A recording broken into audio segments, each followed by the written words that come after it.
देखने में इंफॉर्मेशन बिल्कुल सिंपल है ये, लेकिन यदि क्वेश्चन बनकर आ गया और याद नहीं आया उस समय तो 4 नंबर गया। और मैं क्लियर कर दूं आपसे, आईआईटी चेन्नई ने अपना स्टेटमेंट दिया, शायद आईआईटी चेन्नई का ही आया, कल मैं पढ़ रहा था रात को आर्टिकल उनका। उनने कहा हमने नीट 2024 के एग्जाम के डेटा का एनालिसिस किया और हमने पाया कि कोई असामान्यता नहीं है। उन्होंने कहा कोई अब किस देखो क्या सही क्या गलत ये बोल पाना हमारे बस की बात नहीं है, मीडिया में जो न्यूज उसके अकॉर्डिंग बात करें। उन्होंने कहा वेल शेप कर मिल रहा है हमको यहाँ पे के।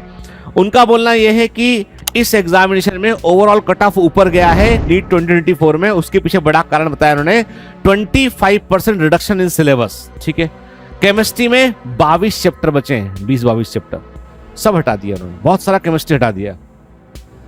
हालांकि मेडिकल काउंसिल का कहना यह है कि ये जो केमिस्ट्री आपने हटाया है ना, आप जान ही नहीं रहे इस बात को कि आप लिथियम को हटा दोगे तो लिथियम भैया दवा में इस्तेमाल होता है। ठीक है, तो उनका बोलना इतना केमिस्ट्री बच्चा पढ़ लेगा, मतलब पता नहीं क्या सोच है। तो 25% सिलेबस कम किया है, जिसके चलते जो है वो बच्चों के 25% कम एफर्ट करके वो सिलेबस को और उससे स्ट्रॉन्ग कर पाए, वो उनका ऐसा बोलना है। अब देखो सही गलत में नहीं पढ़ रहे, हम तो बता रहे हैं यदि सच में यदि 1% वो सच भी बोल रहे हैं तो मानकर चलो अब आप कट ऑफ 670 रहेगा फिर। मतलब ये तो भयंकर वाली बात हो गई। यदि वो बोल रहे हैं ऐसा कि सब हमने देखा है कितने टॉपर, ये बड़ा चौड़ा गूगल कीजिएगा, बड़ा छोड़ा डेटा उन्होंने दिया है यहाँ पे कि जो उन्होंने प्रूफ किया और वही डेटा को इस्तेमाल किया है सुप्रीम कोर्ट में उन्होंने पेपर देने की। आईआईटी ने भी ये बोला है। ठीक है, जो भी है पेपर लीक बाकी सब इशू सेकेंडरी हो गए वो अपना कि वो इशू क्या होता है, court let the court will decide all this thing. लेकिन अभी मेरा मानना है कि यदि उनके दावे में 1% भी सच्चाई है तो हमारी आंखें खुल जाना चाहिए कि यदि वो बोल रहे हैं कि यदि सच में कंपटीशन बड़ा है, कारण उसके पीछे कि सिलेबस 25% कम हुआ है और ये एक बड़ा कारण है।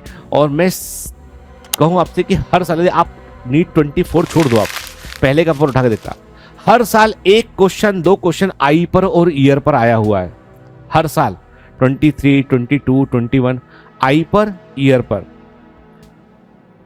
क्वेश्चन एक आया हुआ फिजियोलॉजी में, ह्यूमन फिजियोलॉजी में, और वो क्वेश्चन तगड़ा आया हुआ क्वेश्चन। ठीक है, और जो तो वहां पे कंपटीशन क्रिएट, मतलब कुछ पोर्शन ऐसे थे जो बहुत ही स्ट्रांग पोर्शन थे जहां से क्वेश्चन आया करता था, उनको उन्होंने से इन्वायरमेंटल इशू को हटा दिया। बहुत सारा इन्फॉर्मेशन उसके अंदर था, वो चैप्टर ही गायब कर दिया उन्होंने। ठीक है, कई चैप्टर उन्होंने जो है वो जैसे studies in crop in food enhancement in food production chapter था, उसमें बहुत सारा डेटा उसके अंदर प्रेजेंट था, कई वेराइटीज के बारे में, वो हट गया। तो सिलेबस के कई हिस्से उन्होंने हटाए हुए हैं। तो बट ऑब्वियस सी बात है अब जो बचा हुआ लेकिन सच तो ये है कि एग्जामिनेशन बॉडी को ये समझ में नहीं आ रहा है कि वाई जब इस देश में बच्चा आईसीएसई की किताब भी पढ़ता है, स्टेट बोर्ड की किताब भी पढ़ता है, सीबीएसई बोर्ड की एनसीईआरटी की बुक्स भी पढ़ता है, तो एग्जामिनेशन का एक सिलेबस देकर आप एक बुक को फॉलो कैसे कर सकते हैं ये समझ में किसी के नहीं आ रहा है। और ये क्यों ऐसा हो रहा है, ये मेरे समय तक, हम लोग के समय तक ऐसा नहीं था।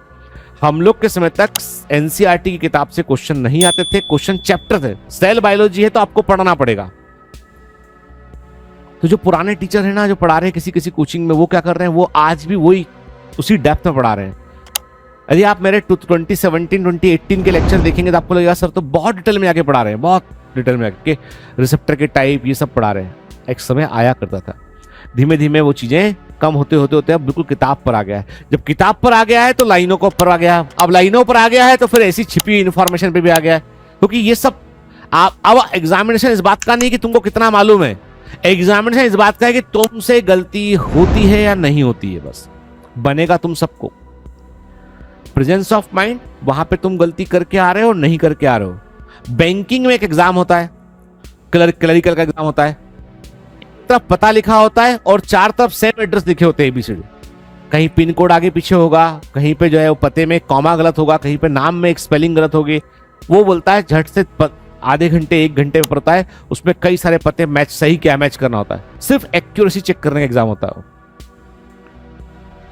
एड्रेस और सामने 4 एड्रेस एक मैच करना है कि कौन सा मैच कर रहा है। इससे पहले arm force medical college AFMC के अंदर 20 क्वेश्चन आया करते थे इस तरह के लॉजिक रीजनिंग वाले, उनमें भी इमेजेस आया करती थे, हम लोगों ने वो भी पढ़ाया हुआ है।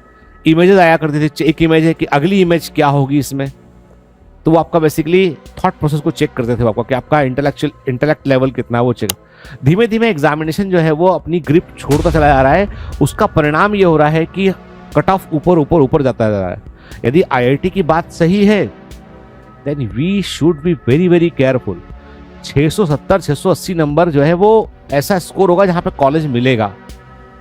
710 नंबर वो है जहां पे एम्स मिलने की संभावना है। फिर मतलब क्योंकि इसके ऊपर तो 720 के ऊपर नंबर तो आने से था कि एक नंबर सफाई का मिल गया अलग से 107 वो आएगा तो 700। तो पॉइंट ये है कि यदि आईआईटी सच कह रहा है ये बात और सच में कुछ नहीं हुआ देश में, ऐसा मान लेते हैं 1 मिनट के लिए, तो फिर तो बहुत अलार्मिंग सिचुएशन है। कहाँ हम बोलते थे कि 600 नंबर के ऊपर जाओगे सिलेक्शन हो जाएगा, 620-25 पे कॉलेज बढ़िया मिल, 650 पे तो टॉप का बढ़िया कॉलेज मिल जाएगा। हमने खुद हमारे पास सक्सेस स्टोरी डले हुए हैं बायोमेंटेक चैनल में, 587 मार्क्स वाले का इंटरव्यू डला हुआ है, अच्छे कॉलेज में लिया हुआ है, बताया कि मैं इस कॉलेज में हूँ, मेरे को ऐसा वैसा तमाम चीजें बोली। हम लोग को भी ये एक्सेप्ट कर पाना बहुत मुश्किल है कि 720 में से 670 या कट ऑफ होता है, मतलब 94-93% कैलकुलेट कर लोगे। उतना 12वीं आदमी का नहीं आया होता, वो कॉम्पिटिटिव एग्जाम में लेके आना है।